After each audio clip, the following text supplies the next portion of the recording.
Good morning, guys, and welcome to the show. Really glad to have you guys here. Now, today is Thursday, November 8th, 2018. And first, we're going to get right into the markets and take a look at the markets, examine them, and then we're going to finish up by talking about capital flows, where the money's going to start to really fly around when there's not much capital left. It's going to start really flying around, and we're going to talk about that. So let's get right with it, and let's start the charts right here. I'm going to turn off Zero Hedge before they get some crazy music on there. Anyway, let's take a look here at Bitcoin, at Bitcoin Wisdom, and the first thing we notice is that Bitcoin has been making a few gains, and it's been trying really hard to hang on to these gains. If we go back a little ways in the chart, we can see the gains it's made. It ever since it hit that bottom of $6,199, what we've been seeing is we've been seeing Bitcoin has been heating up. It's been a very slow sort of a thing, and it's been staying down fairly low, but it is heating up slowly. And so we're going to have to keep our eye on cryptocurrency. It could actually start popping again, you know. So here's the prices of cryptocurrency this morning. $217 billion market capital. We got 52% Bitcoin dominance. And what we're looking at here is kind of a mixed bag with the coins. Some of them are up and some of them are down this morning. The biggest movers, let me see, look at the top ones here. I don't see a whole lot of movement right now. Bitcoin Cash down 3.84%, but it went up pretty high, so what goes up has to come down. XRP is down 3%. But that's what we're looking at. We're looking at a 51-cent XRP. Litecoin, let's just take a look at Litecoin real quick. 53.69. So Litecoin is maintaining its gains it made. It was down to $40 range. It's $53.69. Now let's take a look at silver today.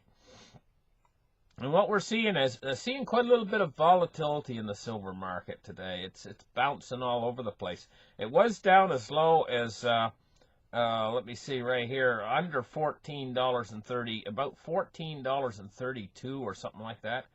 And now it's bouncing back. It's $14.46. It's still down 8 cents, and there's quite a bit of volatility. Let's take a look at gold, see what gold's doing today. Gold hasn't quite got as much volatility, but it's still the same moves. And we're seeing gold, it's down $1.20. At $1,224.90 for gold. Let's take a look at the stock market today.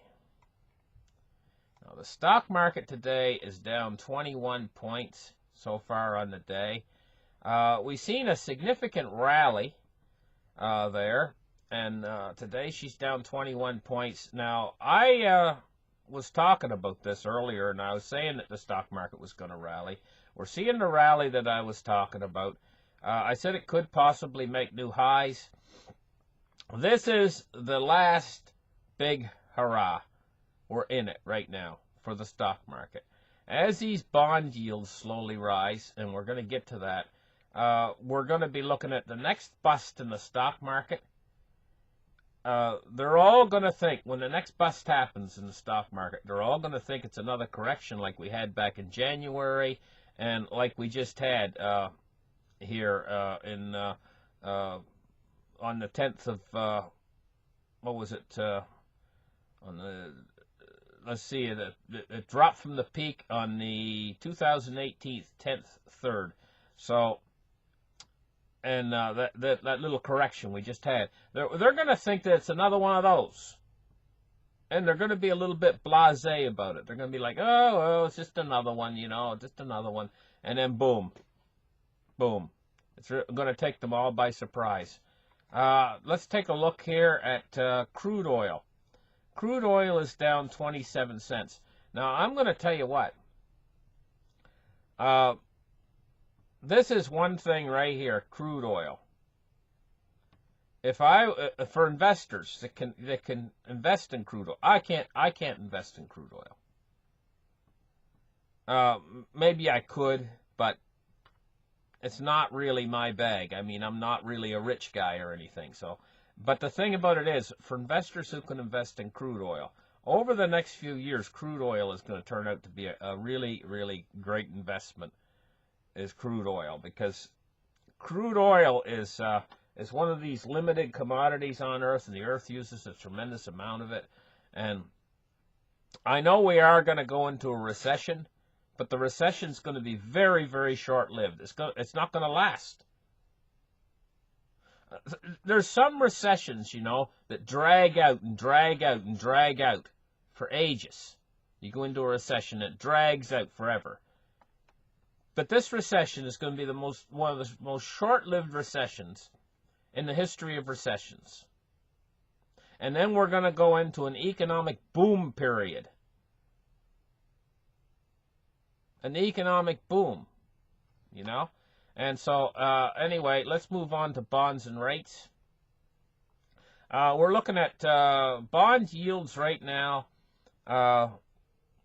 On the long end of the curve here, we got a falling rate, but it's only falling very marginally.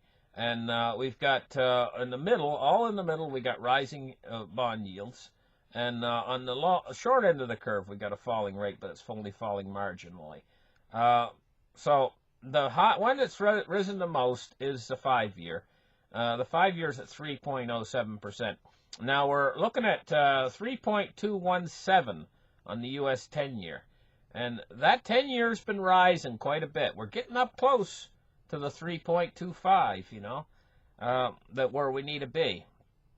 And, you know, we're so close right now that just in one day, it could hop up to 3.25 or even past 3.25. Just in one day, we're that close right now. Let's take a look right now at the U.S. dollar, $96.10. That's where it is right now, $96.10.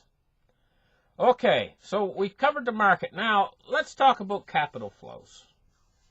Let's turn the charts off right here and talk about capital flows. Up until very recently, and in fact, this is the way the financial system is arranged, the dollar is the world reserve currency. To really absorb capital, where else are they going to go? There is no place else to go. The dollar is, and if you take a look, pretend that they were horses, and you're in a glue factory. In the old days, you know what they used to do? They used to take the horses to the glue factory once the horse was done. Like, he was finished, he had to sway back, and he couldn't do a day's work anymore, and so on. The horse was too old and stuff. They used to send him to the glue factory, and I hate to say this, but they would kill the horse, you know, and they'd make glue out of his hoofs. Anyway, so when they used to talk about horses at the glue factory, the horses were all shot. They were junk. They were no good. They were no good for nothing. They were old and nearly ready to die. Okay, the horses that were at the glue factory. And here's the thing, you know. The U.S. dollar is the best horse at the glue factory. But it's the only horse that's the most decent of all the horses. So it's the best alternative of all the ones you could pick from. It's the best one. And there's no place else for money to actually travel to. So when this crisis starts to occur, and it's deflationary, the crisis is going to be deflationary, the capital flows are going to head toward the dollar. Right? And this is going to create a crisis. This is going to make everybody sit up and notice, because this is going to be a dollar crisis. But it's not going to be in the direction that all these guys are telling you. All these guys out there are saying, oh, the dollar's going to crash and it's going to become worthless. No, it's going to be in the opposite direction. The dollar's going to become worth more. There's no place else for this capital to go when the crisis comes. And so what we're going to see is a deflationary crisis, and I've been talking about this for a while, where they run into the dollar, and they run into gold, and they run into silver, but they drop almost everything else. It's going to it's going to trigger a tremendous crisis in the world. A financial meltdown is what it's going to be, and where they run into the dollar. But now what's going to happen is this is going to be so severe that it's not going to last. They're not going to let that continue. With the dollar shooting to the heavens, just like back in the Great Depression, and everything else folding down, the banks all going bankrupt and everything else, they're not going to let that continue. The central banks, they're not going to sit back and say, ho-hum, the financial system is collapsing, and we're just going to let it continue. No way! They're going to respond to it, and they're going to respond quickly, and that's going to be that recession that's going to cause that to happen is only going to last as long as you can sneeze. It's not going to last very long. When they come in to fix it, they are going to stimulate an economic recovery, a real, honest-to-God economic recovery. But how they're going to do it is they're going to create dollars like you've never seen dollars created before. They're going to have to. They're going to, in order to save these institutions. They might even save overseas institutions as well. They're going to have to use the dollar in the Federal Reserve. And they did this during the 2008 crisis. They just didn't save America, the financial system in America. Money went overseas too. There was investigations of the Fed, how much money I think it was $1 trillion that they couldn't account for, that they sent it to other places and stuff. They bail out everybody when they get in trouble. There's just money just flows every which way, and it's all in dollars. When they do that next time, the next time that they artificially create tremendous amounts of U.S. dollars, then that particular capital at that moment in time is going to lose all credibility, and it's going to start losing its value. At the same time, we're going to be in the middle of an economic recovery. So we're going to have an economic recovery going on, a real one. The banks and everybody will have been saved, the crisis will be over, and the stock market's going to shoot to the heavens, and so will gold, silver, so will everything. The prices of everything will be shooting to the heavens, priced in dollars. Especially cryptocurrencies and things like that. So we're talking again about capital flows. The dollar then, at that point, is going to start to lose its value very rapidly. When it does, there's going to be another world reserve currency that's going to start to take its place. And this is almost unbelievable to get your head around. But because they're going to lose confidence in the dollar, because the Fed is going to, and the other central banks are going to create so much money that they're going to take all of these so-called horses or different currencies, and they're going to lose value, all of them, because they're going to have to stimulate the whole world, because the whole world is going into a recession. When they do that and they create this recovery, they're going to create a sentiment amongst all the people on Earth that fiat currencies are absolutely useless. So where are they going to turn? If fiat currencies are useless, well, there's currencies that are setting themselves up right now to look good. They're like a young man getting ready for the prom, and he's smoothed all his hair down with gel, and he's all shaved, and he's all perfumed, and he's all... This is what the cryptocurrencies are doing right now. They're setting themselves up to look good. And they do look good. And the reason why they look good is because there's a mandate behind them where they cannot possibly be overprinted. The mandate comes from the computer, but that doesn't matter. They cannot possibly be overprinted or abused like the fiat currencies have been. And this is one of the big reasons why these cryptocurrencies are gaining respectability.